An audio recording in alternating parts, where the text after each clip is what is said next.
So here it is with the slot cut on in the panel. My initial excitement in the last video was tempered a little bit when I realized that the way I had it working, this travel was way too long. It went almost right up to this second wheel here.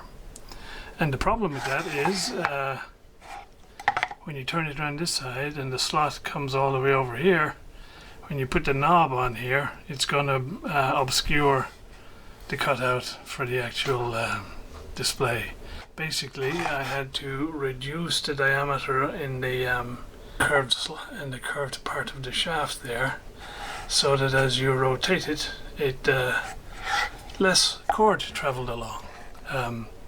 And so I reduced it by about 25 mil, and we're good now. When I put the knob on, it doesn't obscure anything. So the next task is to make a pointer, which is going to drop down here and go through the slot and fit onto the cord around the back. And I think that's going to be a 3D printing task.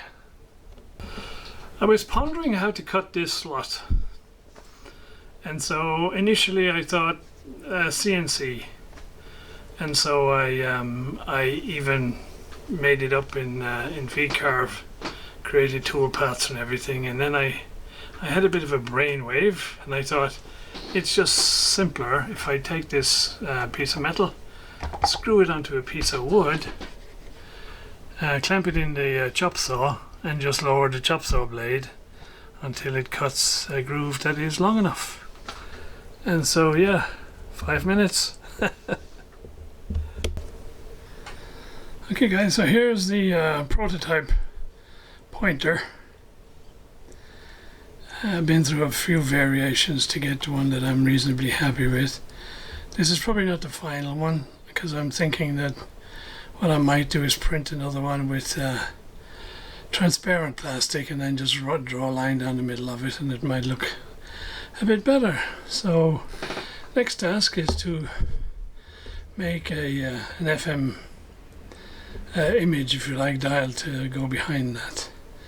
So I've started to mock up what the actual dial is going to look like. I had just enormous trouble trying to find a suitable dial. Eventually I found this one. I mean, this is obviously cut down from the one I found, but it was an online vector graphics website, so this is like $15 to get this.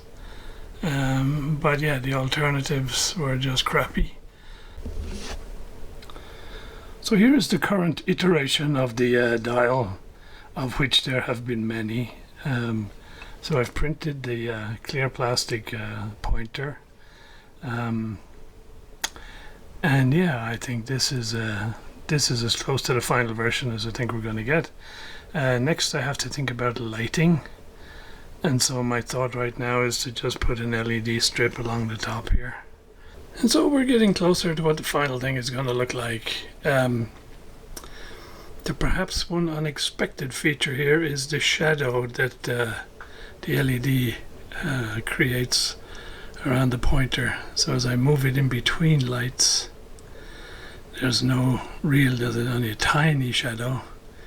But as I go directly underneath one, you can see there's a noticeable shadow.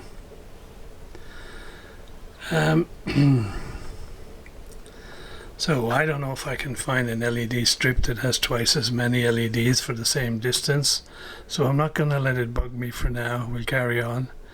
And so I think the next step is to figure out the size and position of the cutout on the front panel of the tuner. So I've done an initial rough layout of, if you like, the opening in the front panel to show the dial. This is going to really need to be done on the old CNC, and since it's a fair old while since I used that machine, I think I'm going to have to go and do myself a little bit of a refresher course, so I don't screw it up at this late stage.